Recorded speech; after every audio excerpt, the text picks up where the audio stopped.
Dragon Ball Z. Man, where do I even start? Who else remembers rushing home after school, counting down the days just to watch the next episode? And that sinking feeling when you heard, "Next time on Dragon Ball Z." You knew it was already over. For so many of us, this show wasn't just entertainment. It was our childhood. We laughed, we yelled, we grew up watching these characters push past their limits, and in a weird way, it felt like we were growing right alongside them. Since this is my favorite show to this day, I want to look back and see, how did it all happen? How did a sequel series about space aliens, screaming warriors, and impossible power levels become a global phenomenon? How did Dragon Ball Z not only change anime forever, but shape us too?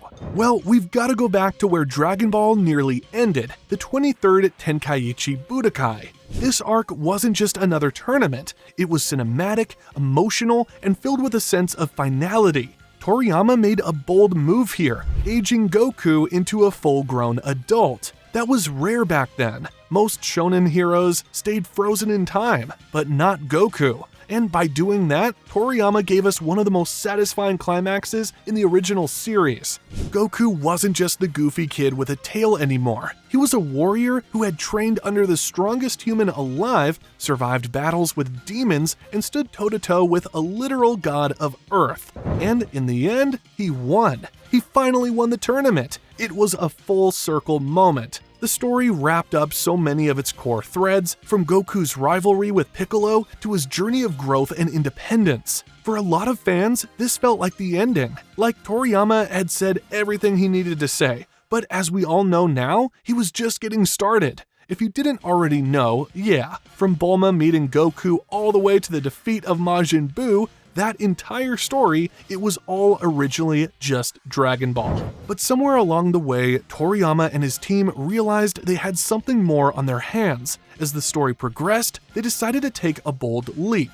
In 1989, the shift to Dragon Ball Z wasn't just a rebrand, it was a signal, a new era. Gone were the days of lighthearted adventures and hunting Dragon Balls across forests and deserts.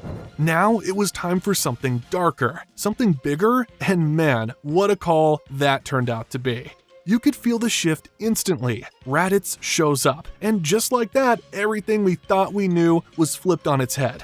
Goku, the cheerful martial artist we'd followed for years, suddenly had a brother, an evil one. And not just that, he was an alien from a warrior race that wiped out planets. And so was Goku. I didn't grow up watching the original Dragon Ball first. I started with Z, so I didn't grasp how earth-shattering this reveal was. But imagine being a fan back then, following Goku's journey from a weird jungle boy to a world champion, and then finding out he's not even human. It changed the entire scope of the story overnight. I still remember watching Piccolo and Goku team up to take down Raditz, and just sitting there stunned when Goku died in episode 5. But Goku's story wasn't the only one evolving. Z itself was about to change forever, because then it crossed the ocean. And here's the thing, Dragon Ball Z didn't become a hit overnight in the West. In fact, it kind of struggled at first. The first English dub came from a Canadian studio, what we now know as the Ocean dub, and by 1996, Dragon Ball Z started airing in the US. But here's the thing, that early version was heavily censored. Violence, language, death, all toned down to make it kid-friendly. The Ocean dub covered the first 2 seasons, around 67 episodes, and honestly, I didn't watch much of it growing up. Just a few clips here and there, enough to hear that classic Vegeta voice, but due to poor ratings, it got cancelled. That could have been the end, but in late 1998, reruns of that edited version started airing on Cartoon Network's Toonami block. And suddenly, something clicked. Kids were tuning in, word spread, ratings climbed, so Funimation made the call to keep the dub going, but this time in-house. Now, here's where it gets interesting. Funimation had originally partnered with Saban Entertainment, who helped produce the early dub, including its music. But when that partnership ended, Funimation didn't have the money to license the old score, so instead they brought in Bruce Falconer and his team. That's how we got that sound. The synth, the electric guitars, the iconic tension-building tracks that played during every fight, transformation, or emotional beat. Falconer's music gave the show a whole new identity in the West. And whether you love it or prefer the Japanese score, you can't deny it's a huge part of why DBZ stuck with so many of us. Now, when it comes to the Saiyan saga itself, this was legendary. Goku dies in the very first arc of the series, and not only that, but we also follow him into the afterlife where he trains with King Kai, a new kind of deity called the Kais. Meanwhile, the Z-Fighters are left to defend Earth on their own, and they drop one by one. The stakes were brutal, and the introduction of Nappa and Vegeta, absolute game changers. And then came one of my favorite moments, the Gallic Gun versus Kamehameha clash. The energy, the screaming, the raw desperation in that scene, I still get chills thinking about it. It was the first time I really felt the weight of an actual fight on TV. Goku wasn't just fighting for victory, he was fighting to survive. By the time this arc wrapped up, I was completely hooked. I remember the exact frustration of hearing, "Hey, it's me, Goku!" because it meant the episode was over, and I had to wait a whole week for more. That anticipation, that build-up, it was part of what made the experience unforgettable. And here's the thing, Goku had just defeated a warrior strong enough to blow up the entire planet. That should have been the peak, but Dragon Ball Z wasn't done. So how do you raise the stakes after that? Simple, you take the fight off Earth. But before we fly off to Namek, let me ask you something real quick. Have you ever Googled your name or email and found weird websites showing your personal info? I did that not too long ago, and let me tell you, it was eye-opening. I found dozens of sites just casually listing my name, email, phone number, even old addresses from years ago. Felt like I had my own digital scouter reading out my power level and my home address. That's when I found out about Aura, today's sponsor, and actually my first one, so shout out to them. And honestly, I use it now. Hold up, let me get dressed up for this. That's better. If you've ever wondered how scammers get your number or why your inbox is full of spam, it's because companies called data brokers are literally selling your personal info without asking. And while they're technically supposed to remove your data if you ask, they make the process harder. Aura handles all of that for you. It finds where your data is being exposed and gets it removed automatically. No paperwork, no tracking down weird sites, no begging some sketchy customer support guy who sounds like he works for the Ginyu Force. And it's not just about removing your data. Aura also helps you keep it safe going forward with things like dark web monitoring, fraud alerts, and even a VPN. If anything ever goes wrong, they've got real people based in the US who are actually available to help you. Plus, you're covered by up to $5 million in identity theft insurance, just in case someone tries to pull a Majin Buu and absorb your entire identity. If you want to see what sites are exposing your info and get a 14-day free trial, go to aura.com/keyreviews. That's aura.com/keyreviews. Trust me, it's kinda wild seeing what's out there. Now we can head to Namek, because we're about to meet a new kind of threat, one that makes everything up to this point feel like the warm-up. Namek introduced us to a new world, the Ginyu Force's bizarre antics, and Vegeta's arc really started taking shape. But Frieza was different. He wasn't just another villain, he was the villain. Cold, calculating, and terrifying. Actually, fun fact, Frieza was designed to be the ultimate villain, with Toriyama once saying he was based on the worst kinds of people I've ever met. Real estate speculators. So yeah, next time your rent goes up, just know Frieza lives among us. But when he pushed Goku to the brink, we got the moment that would define anime transformation hype forever. Super Saiyan. That image, Goku standing in the crater, glowing gold, eyes fierce with rage, it's burned into the memory of millions of fans. It was raw, emotional, and unforgettable. And what's crazy is the most iconic transformation in anime history was all because Toriyama hated coloring in Goku's hair black every week. There are so many iconic moments from Goku versus Frieza, it's honestly one of the most legendary fights in all of anime. You've got the Kaioken Kamehameha, the whole 5 minutes before the planet blows up meme, the emotional gut punch of Krillin's death, Goku's transformation, and of course, that speech.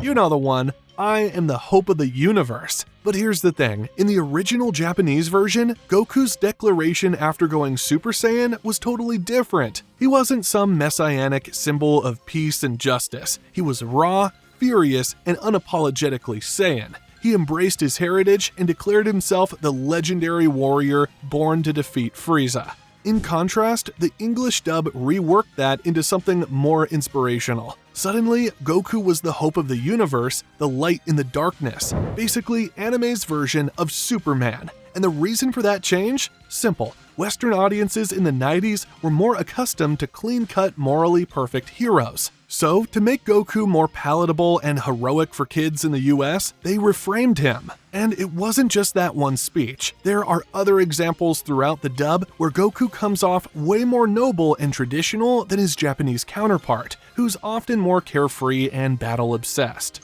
Personally, I prefer Goku's original characterization. He's flawed, sometimes goofy, sometimes selfish, but that's what makes him feel real. Still, I can't help but wonder if that dub-era superhero version of Goku is part of why he blew up so massively in the West. He wasn't just powerful, he was the ultimate good guy, and in a way, that might have made him even more iconic over here.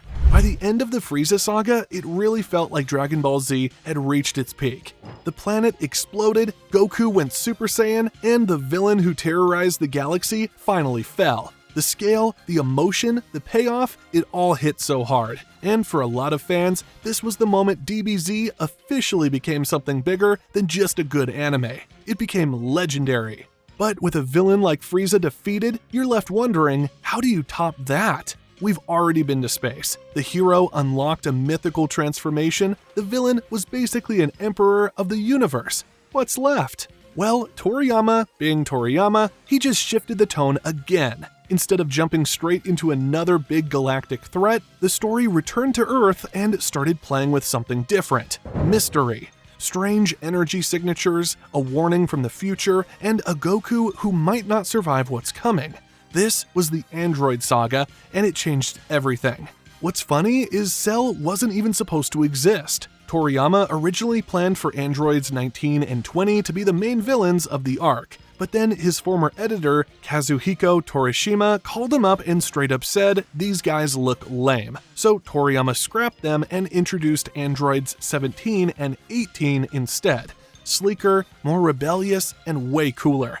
But even they weren't enough. Another editor came in and said they didn't feel threatening enough. So under pressure once again, Toriyama introduced Cell, and honestly, that kind of creative chaos somehow worked in his favor this time. Still, you can tell that constantly having to raise the stakes, new villains, new forms, more transformations, all while being pulled in different directions by editorial demands and fan expectations, it had to be exhausting. That creative strain, we'll see it hit harder later in the series, but for now, the Cell Saga was in full swing, and man, what a ride.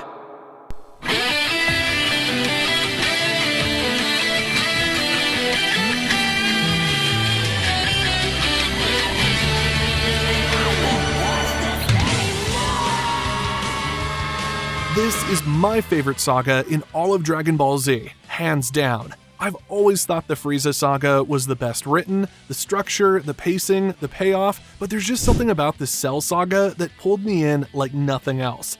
Maybe it was the mystery, maybe it was the sheer momentum of everything constantly escalating, or maybe it was because Gohan, for the first time, really stepped into the spotlight. And let's not forget, this saga exploded globally.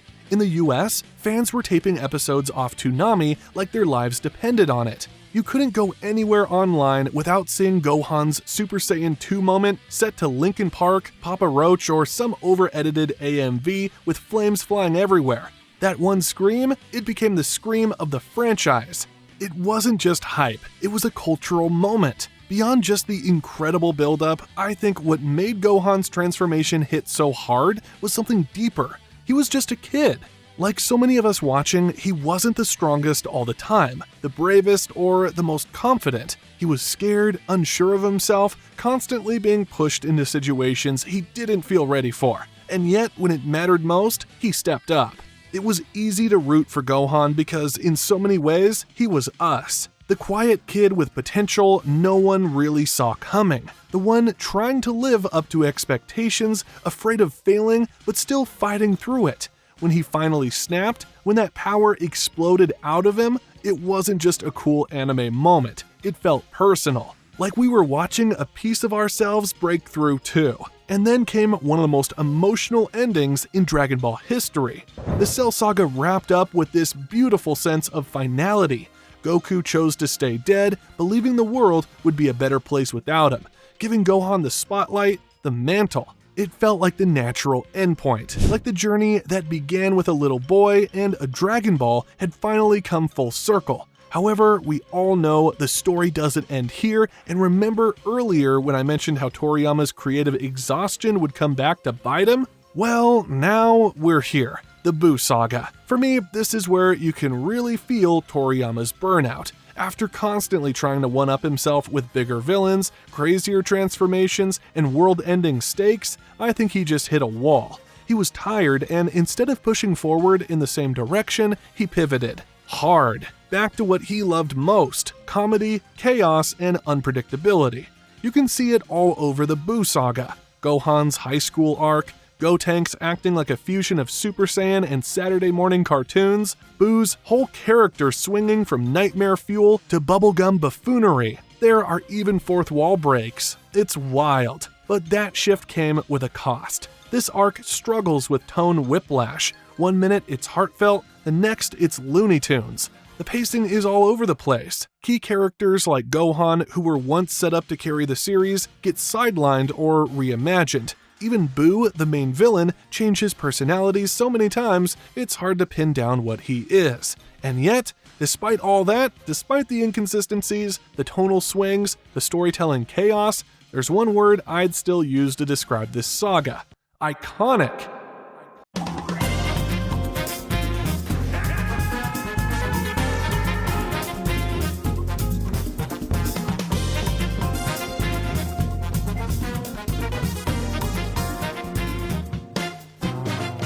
From Majin Vegeta's self-sacrifice, to Goku unveiling Super Saiyan 3 with that earth-shaking scream, to Vegito's fusion swagger, and the final spirit bomb that closed it all out, the Buu Saga gave us moments that stuck with us, moments that, despite the chaos and tonal shifts, still live rent-free in our heads decades later. And what's crazy, this saga didn't just end Dragon Ball Z, it helped cement its place as a pop culture juggernaut in the West. By the early 2000s, DBZ wasn't just an anime, it was the anime.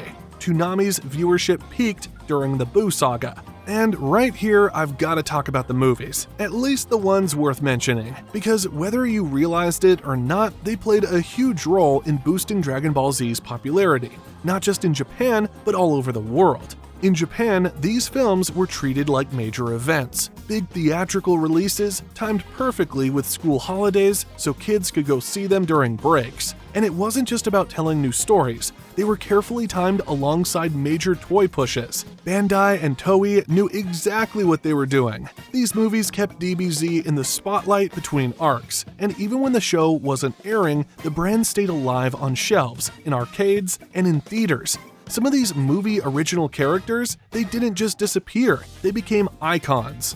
Broly, Bardock, Gogeta, characters who started in what were technically non-canon stories, yet became fan staples and eventually part of the modern canon. That legacy, it started with these movies. And one thing I absolutely loved about them, the music. A bunch of the DBZ movies had this heavy rock or metal-infused soundtrack during intense scenes, and it just cranked the hype to 11. It gave the fights an edge you didn't always feel in the show. Personally, my favorites: Fusion Reborn, Wrath of the Dragon, and the first Broly movie.